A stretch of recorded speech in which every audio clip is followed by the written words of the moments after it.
नमस्ते। आज मतलब ये विषय तो चल ही रही है। मैं बहुत दिनों से करना चाह रहा था, एक छोटी वीडियो आएगी भी कन्वर्सेशन में, बट आज उसकी मोटा मोटा जो हुआ है, जिस तरीके की चीजें पिछले कुछ वर्षों से सामने आई है, उस पर बात करते हैं। मैं बात कर रहा हूं केतन अग्रवाल सिया की हाथ में जिस तरीके से मौत की घाट उतर गए, उसकी कहानी।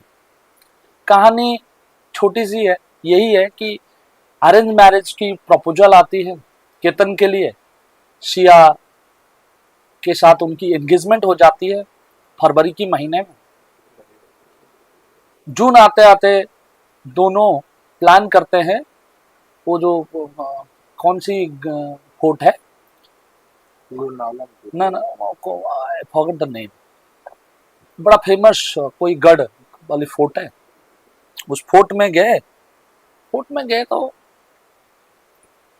उसने उसको धक्का दिया और केतन नहीं रहे दुनिया में।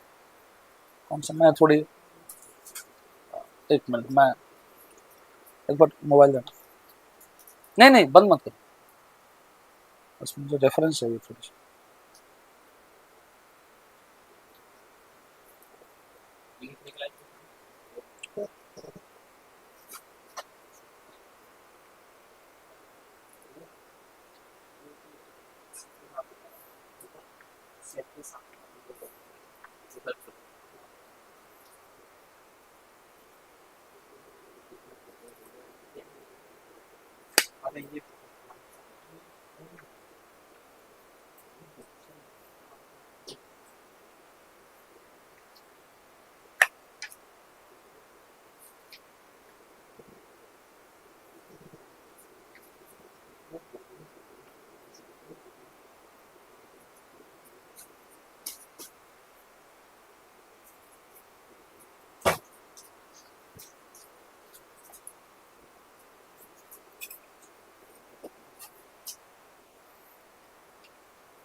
लोहागढ़, पुणे डिस्ट्रिक्ट में,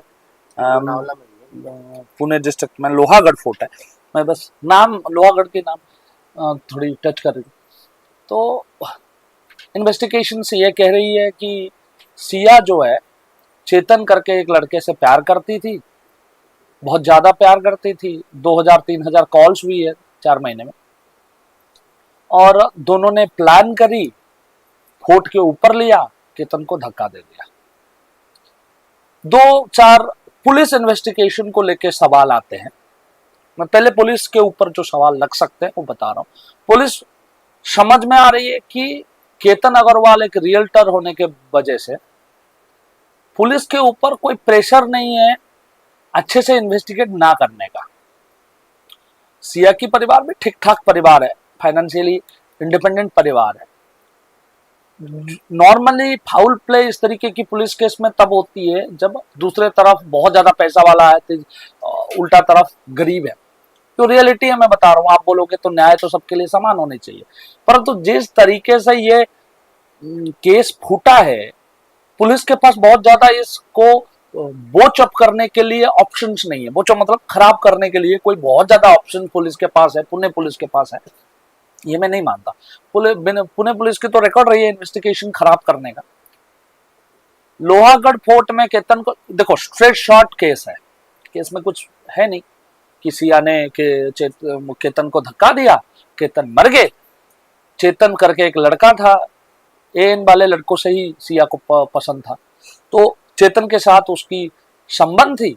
स्ट्रेट फॉरवर्ड केस है, बट ये एक्चुअली मोटिव जो है कोर्ट एक्सेप्ट नहीं करती है।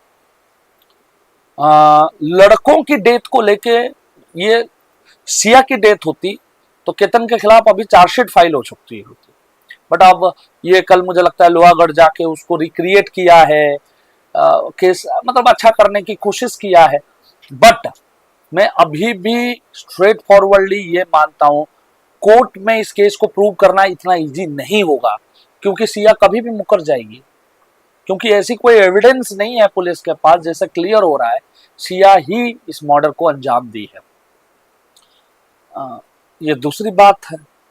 तीसरी बात यह है, लोग नॉर्मली कह रहे हैं कि जो है सिया जो है बोल क्यों नहीं दी कि मैं चेतन से प्यार करता हूं, चेतन मेरी जिंदगी से आप चले जाओ।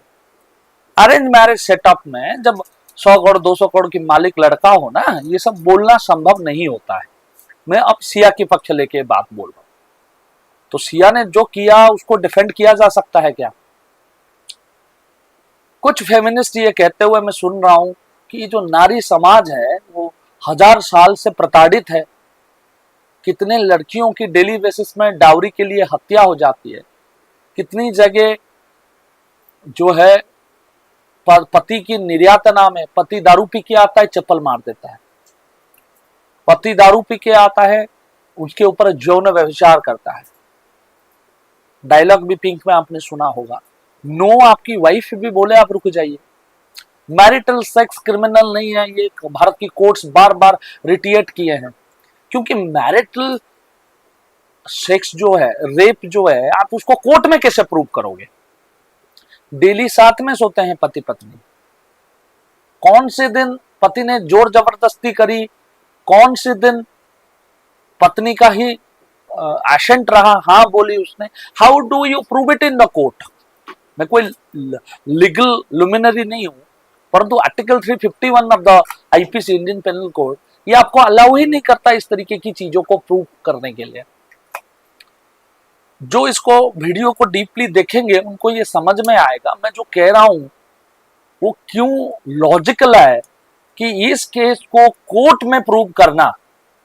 और महाराष्ट्र की सबसे, इंडिया की वन ऑफ द सबसे ज्यादा फेमस वकील उज्जवल निकम सरकार के तरफ से प्रोसिक्यूटर रहेंगे।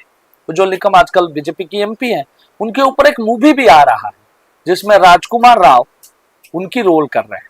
उज्जवल निकम वो व्यक्ति है जिसने 26/11 और 1993 ब्लास्ट के सभी दोषियों को, मतलब संजय दत्त को जो सजा मिली वो उज्जवल निकम की दलीलों की वजह से मिली। उज्जवल निकम वो आदमी है, मतलब उस समय एक छोटे लॉयर को गोपीनाथ मुंडे कहीं से उठाकर पब्लिक प्रोसिक्यूटर बनाए थे।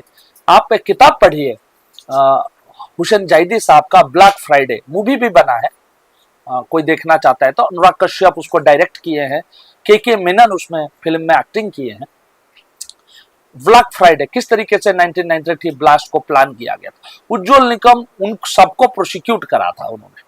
आजकल वो भारतीय जनता पार्टी की मेंबर ऑफ पार्लियामेंट है मुंबई की किसी सीट से, वो इसको केस को ट्राई करेंगे। तो ये आप सोच सकते हैं सरकार के, देखो पब्लिक जनमत में सिया दोषी साब्यस्त हो चुकी है और फेमिनिस्टों की कहना है जब महिलाओं को 1000 साल से प्रताड़ित किया जाता था तब पुरुष समाज क्यों नहीं बोलता था।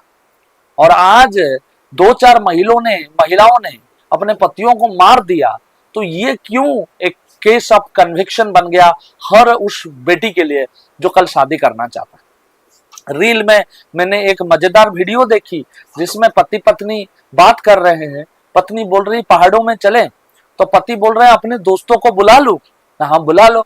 उसने अपने 25 दोस्तों को वहां फोन कर देता है, बोलता है मैं अपने 25 दोस्तों को लेके जा रहा हूं, कुछ कर मत देना मेरे साथ। तो ये एक डर की माहौल जो है सोशल मीडिया से तैयार हो रहा। पति पत्नी की संबंध विश्वास की संबंध होनी चाहिए। पति पत्नी के संबंध कोई खून का संबंध तो होता नहीं है एक्सेप्ट फॉर मुस्लिम्स। खून की रिश्ता ना होने की वजह से कोई और प्रकार की रिश्ता बनाना या चलाना संभव तो है नहीं। एक्स्ट्रा मैरिटल अफेयर पति करे तो गलत, पत्नी करे तो सही, या पत्नी करे तो सही, पति करे तो गलत, ऐसा तो नहीं हो सकता ना।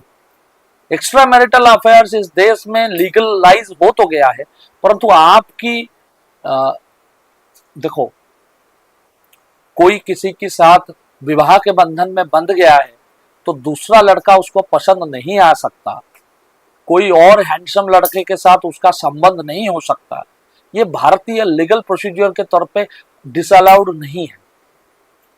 शादी कुछ दिन बाद बोरिंग हो जाती है, इसमें कोई संदेह नहीं है, परंतु इसका मतलब ये नहीं आप आदमी को पहाड़ से लेकर नीचे गिरा दे। कोई भी जो फेमिनिस्ट उसको जस्टिफाई कर रहा है, फटे चप्पल से उसको मारना चाहिए। पूरी चप्पल की इज्जत भी उनको नहीं देना चाहिए। मुझे कहने में कोई हर्ज नहीं है।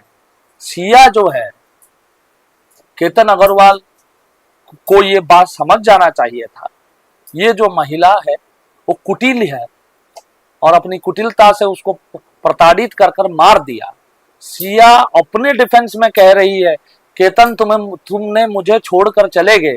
तो सिया कैसे एक्सप्लेन करेंगी 2000 कॉल एक दूसरे मर्द के साथ? वो उनका बेस्ट फ्रेंड था, दोस्त था। ये किस परंपरा में हम जा रहे हैं? हमारी महिलाओं की मन मस्तिष्क में अपने पति को, अपने बच्चों को धोखा देने का इतनी कहां से जागृत हो गया? केतन खराब था तो केतन को ये बात क्यों नहीं बता पाए सिया? पारिवारिक बंधन था तो परिवार से भाग जाते, किसी को मार कर क्या मिला? कहीं पर भी लड़की की जबरदस्ती शादी हो रहा है, उसकी विरोध होना चाहिए, उसकी बाप और मां को पुलिस कस्टडी में ले लेना चाहिए। परंतु क्या सिया ने क्लियर तरीके से इस बात का विरोध किया था कि मुझे केतन से शादी नहीं करनी है? ऐसे ही कुछ सवालों को लेकर पुणे पुलिस अपने प्रमाण ढूंढने के लिए भाग रहा है। परंतु मैं आपको एक बात और स्पष्टता से बता देना चाहता हूं, जो लोहागढ़ फोर्ट है वो पुणे ग्रामीण क्षेत्र में आता है। वहां इन्वेस्टिगेशन खराब करने की पुरानी रिकॉर्ड है। ये केस हाई प्रोफाइल है, परंतु कल एक नई मंत्रिमंडल शपथ लेगी, तब सिया और केतन को सब भूल जाएंगे। निकिता सिंघानिया की कहानी आपको याद होगा। उसके पति ने 3 घंटे, 3.5 घंटे की एक वीडियो रिकॉर्ड करके जज की नाम लेके, अपने वाइफ की नाम लेके किस तरीके से उसकी पत्नी ने उसे प्रताड़ित किया, वो सब बता दिया था। क्या हुआ आखिर? हमारी लीगल प्रोसीजर किसी की मौत पर कॉस्ट नहीं लगा पाती है। और ये बात मैं इस लीवे के साथ कह रहा हूं कि ऐसे भी लड़कियां भी सेफ नहीं है। लड़के भी अपने पत्नी होते हुए इधर उधर मुंह मारने की पुरानी रिकॉर्ड रही है। विवाहित महिलाओं के साथ अविवाहित बालकों की संबंधों की टीवी सीरीज चल रहा है। आज मॉडर्न सोसाइटी में इसको जनरलाइज और नॉर्मलाइज करने की